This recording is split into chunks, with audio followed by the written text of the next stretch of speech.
That baggage claim right behind me, where you would think a couple days before Thanksgiving you'd have a lot more people here. We're going to jump on the escalator and show you what's going on up here. Now, the storm up north has caused some problems down here. This volunteer pulls out the dolphin's teeth, just one of many samples that they'll do to determine the cause of death and any diseases this dolphin may have had. I'm trying to get more information from police. They are getting ready to, I think, go over and brief Scott Johnson. So as soon as he gets information, we'll bring it to you. When we were leaving, the 4-year-old was staring at her mom's picture with a frown, just trying to make sense of all of this.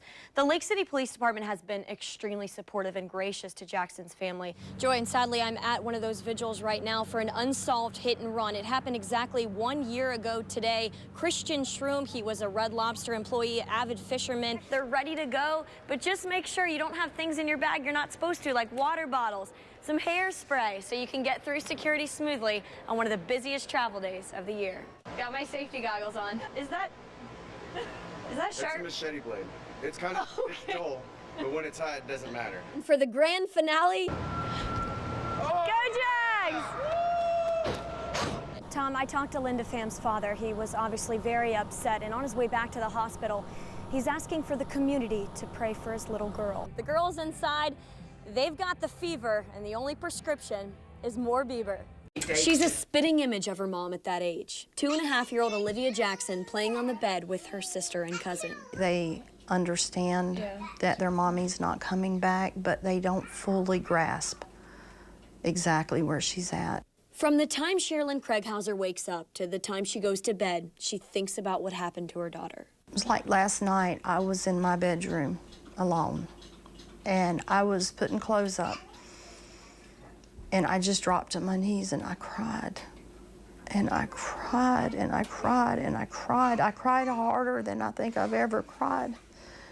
And the girls came in and they hugged me and they said, "We miss her too, Granny."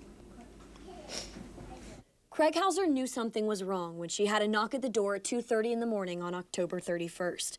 It was the chief of police, Lake City mayor, and Craighauser's dad. I'm looking around and I thought it was my sister, and he says, "No, baby, it's Brandy." And everything at that moment just stopped. I don't remember anything else. I mean, they're trying to tell me all this stuff, and they keep saying, "Are you all right?" And I can't understand what they're saying. I can't hear them. I can't understand them. The only thing I knew was that my baby was gone. I never thought I would bury one of my children. Parents are not supposed to do that, you know? It's unfathomable pain Craighauser may never get over, losing her 24-year-old daughter and best friend, and trying to explain to 4-year-old Ava why her mommy's not coming home. But Officer Brandy Jackson's family is also focusing on celebrating her life. I've got awards in here from when she was in elementary school of being the friendliest, of being physically fit or outgoing, and that's who she was. A person who adored her kids and family and loved nothing more than serving her community. Now that community is returning the favor by supporting Officer Jackson's family. I just have to stop and cry and hug their neck and thank them. People I don't even know. Brandy touched a lot of people's lives, and it shows. It really does.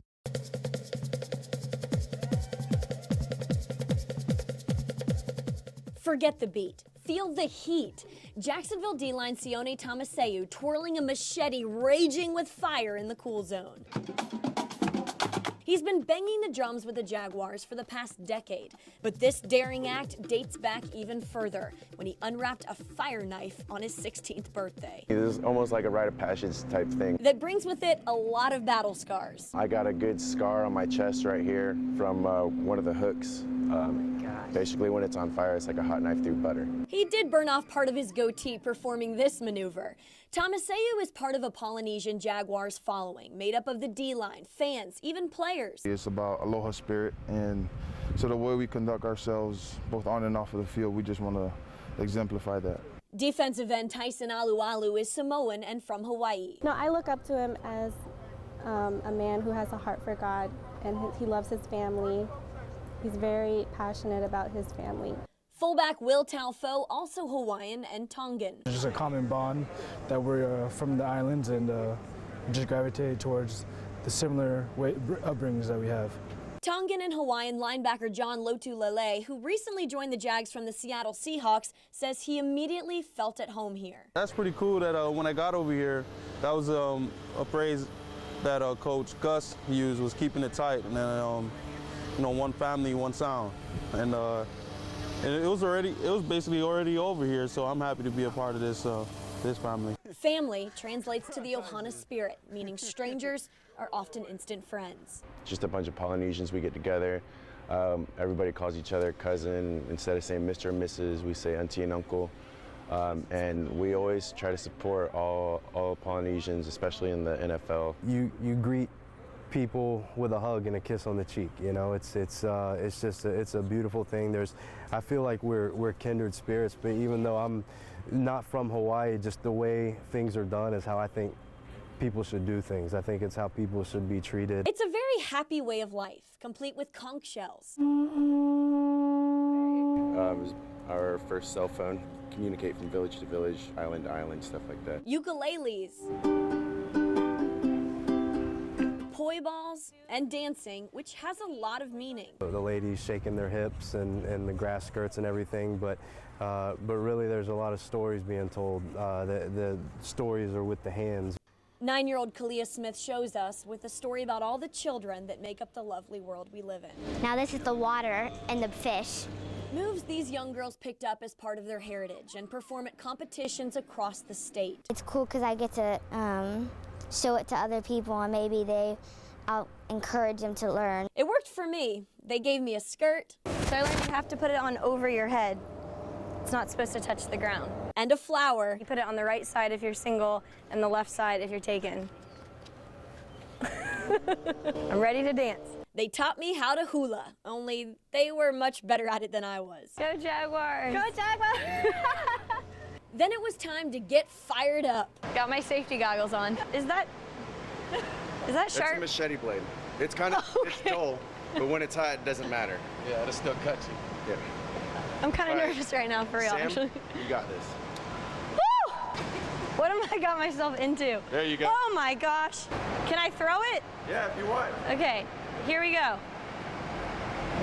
that's hot! After a quick tip from the pro, I was on fire. Almost literally. Here we go. Yeah! And for the grand finale, go Jags! With the attitudes and electricity igniting this cultured crew, I'd say we're ready for kickoff. The energy is going to be off the charts. The fans are going to be off the charts. Thank you everybody for the support. We got something special going on, so just come on and join. Thanks for staying by us, and I think things are starting to come around, and just stick with us and things will get better. Staying positive. That's the secret, right? Yeah. All right, do that on Thursday. Stay positive. Go Jags!